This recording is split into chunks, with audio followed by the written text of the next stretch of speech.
Everybody asking how we doing, say we good. Don't need no one to tell me how to live just like they would. It ain't their business, but they in it, I don't know why. Revolved around my life after I found another. So maayong dihapon day ante. Ako day si Rocky ay Pulinar.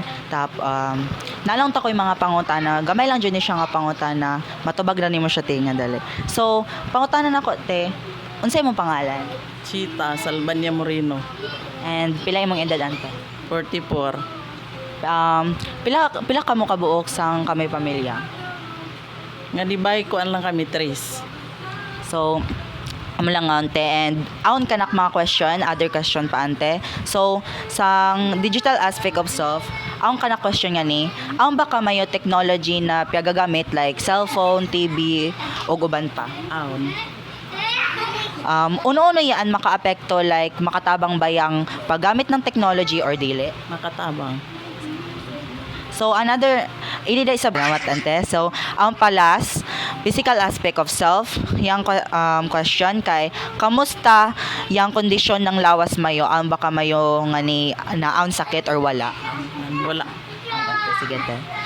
Kung ang fan, thank you ante. Salamat ka day isang pagpasod ka na namin nga ni sa interview.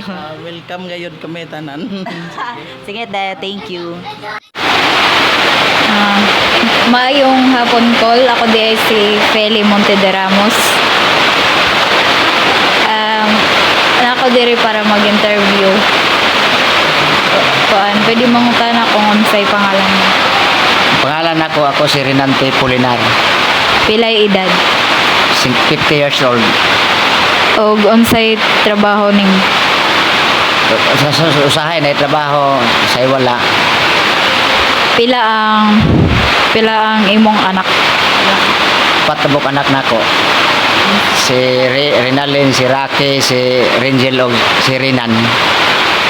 So, pangutan ako kung aon ba kamayo kuan technology na piyagagamit like cellphone, TV o uban pa.